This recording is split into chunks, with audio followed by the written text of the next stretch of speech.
Mr Farage for 2 minutes. Thank you. Well, one thing is clear, and that is from the emollient tone we've heard this morning from Juncker and Barnier, we're actually very close to a deal on the backstop being agreed at the summit on the 17th of October. And of course, both sides will try and present this as a negotiating victory. Maybe worth reminding ourselves that this treaty, even without the backstop, is a very bad deal for Britain. It'll leave us trapped inside European Union rules. It'll leave us under the auspices of the European Court.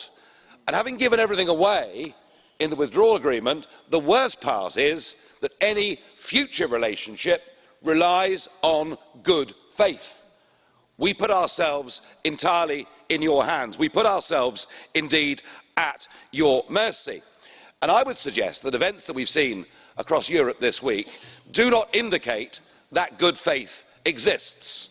I'm, of course, referring to the pipsqueak Prime Minister of Luxembourg, who set out to ritually humiliate a British Prime Minister in the most astonishing way, only to be greeted like a hero by President Macron at the Elysee Palace yesterday. And it's very clear to me that keeping us trapped inside this was the objective of Barnier's from the start, to keep us inside, and you said it this morning, to keep us inside the customs union. And we've seen from other speakers today, the fear is that the UK breaks out of the customs union, breaks out of single market rules, and we become more competitive and we become much wealthier outside the European Union than within it. Mr Verhofstadt, we want no part of your European empire. The only way forward now to deliver on the referendum is for a clean break Brexit. Once we've done that, we'll have a grown-up conversation about trade and about the way forward. Thank you. That the British Parliament may be shut down, but we are clearly showing today with this debate that the European Union is not what is the case in Britain. And it's fantastic that the Brexit Party and Mr Farage are making so much noise, because they can't do it in Westminster anymore, so they have to do it here.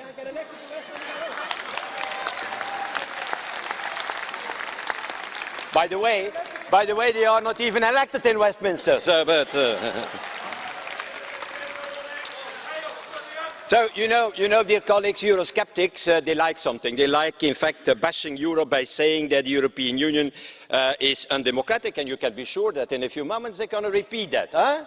They're going to repeat that. Well, I can tell you that Jean-Claude Juncker or Tusk can do a lot of things, but at least they cannot close the doors of our house. That is not possible. So if the Eurosceptics in the coming hours now, in the coming minutes, want to use again for a ridiculous comparison with the Soviet Union, from now on they can point the finger to Westminster instead to Strasbourg or to Brussels. That seems to me the good way forward now for them.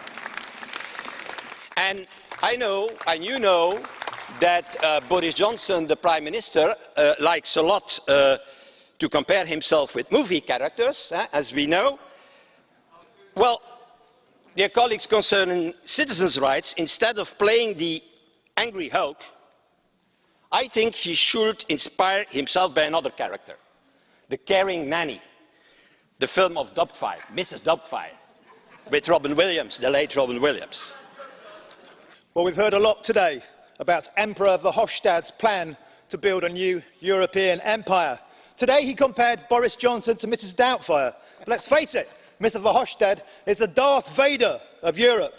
And this place, his Death Star, where national democracy comes to die.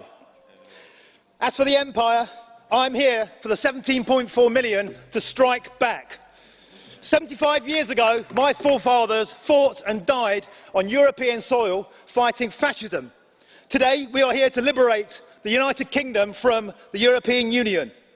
For the past 3 years, despite paying £1 billion a month for membership, we've been treated with nothing but contempt. And today it got worse. The so-called level playing field, I hate to play football against you, Mr Barnier, the match would be rigged.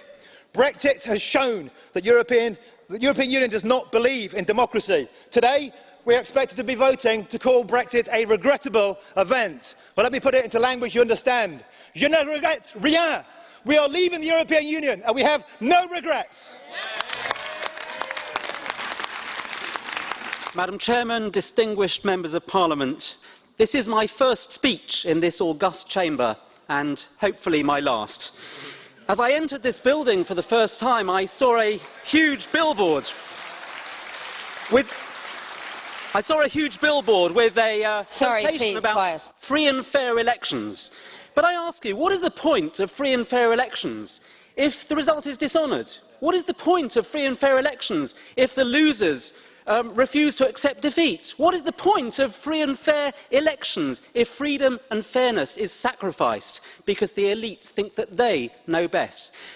Madam Chairman, the EU holds itself out as the torchbearer of global democracy, giving hope to oppressed people. But what is the point when it resents the democratic vote of its own people? In a few weeks, our Prime Minister Boris Johnson, my friend, may be forced to ask for an extension to the Brexit negotiation deadline. If the EU truly believes in democracy, it has to reject that request, even if it doesn't like the outcome. If you believe in democracy, you have to stand with the British people. Our exit is long overdue. Thank you. I'm sorry to... We voted to remain within our family of nations. The people of Northern Ireland voted to remain within our family of nations. The peace process there is sacred and must be protected. Now, Scotland's argument is not with you, I'd assure you. It's with a dysfunctional, broken Westminster that's not fit for the modern world, not fit for the interconnected, interdependent world we live in. I don't ask you to solve our domestic problems. You must deal with the interlocutors you're dealt. I'm sorry for that. I'm trying today to avoid a terrible mistake for all of us, for Scotland, for the UK and for the European Union. I hear the argument every day back home that we need to get Brexit delivered, we need to get Brexit done, we need to get Brexit past us. I hear the argument here also that you're sick of British nonsense. Me too, if it's any consolation. I appreciate you want an orderly process to mitigate the damage of Brexit. And I'm sorry, colleagues, I have news for you. There is no good Brexit. There is no sustainable answer to this. The people that you are dealing with, the empty vessels of the Conservative Party, have even now exited the chamber, and their tormentors, have absolutely no plan for a durable, sustainable future relationship. If Brexit happens, with or without a deal, they will use that as a pretext to slash and burn at home in the UK, in Scotland, Wales, Northern Ireland and in England. Social dumping, environmental dumping, economic dumping, right off your shores. There is no such thing as a good Brexit.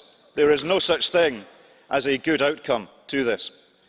I cannot support the resolution today, despite your best efforts and your good faith. I do not believe this withdrawal agreement will deliver, because of your interlocutors. Scotland has other chances in this. We need more time to reverse Brexit. Please give us that time. Thank you.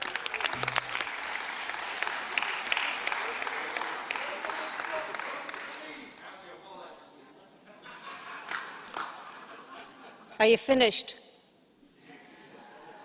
Have you finished?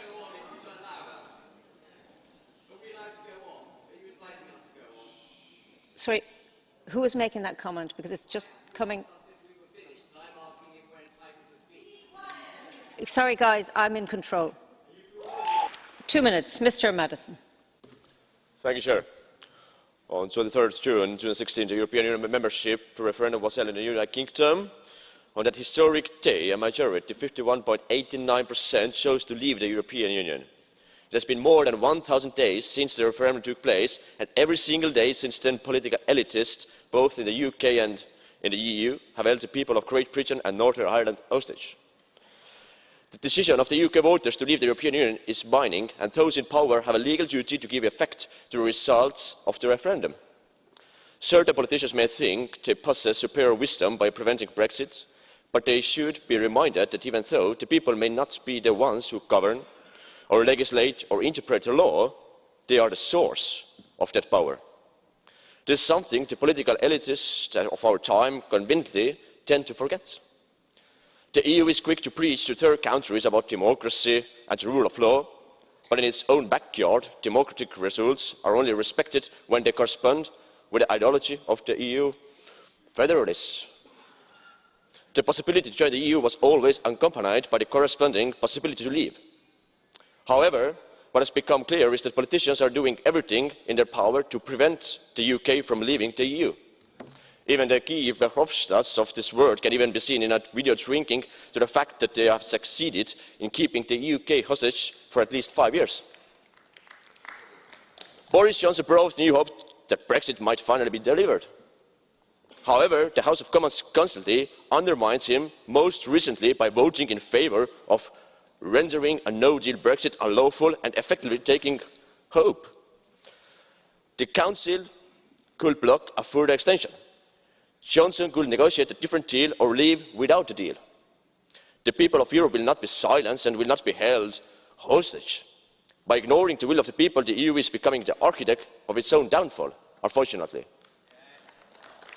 And it is time for the EU to listen to the people and to respect democracy and the sovereignty of nations. And it is time for the EU to practice what it preaches. Thank you. And everything. Thank you. Mr. Zahradril, for 1 minute, please. We have 6 weeks to Brexit, and if nothing happens, UK leaves on 31st October without a deal. But still, many people in this House make mistake by thinking and believing that we have a deal, and that there are only some troublemakers on the UK side that are blocking it, and they have to be brought to senses. But all this is not true. We do not have a deal. We have just a draft that was dismissed 3 times in the House of Commons and which current UK government, pretty legitimate government, doesn't accept. There's a saying, there must be 2 to tango, but unfortunately it seems that we dance pretty much alone. So any sensible option, in my feeling, is that this EP has to ask European Council to mandate European Commission to renegotiate the deal. Otherwise, we end up in 6 weeks with no deal, with very damaging consequences for our economies. Thank you very much. Thank you.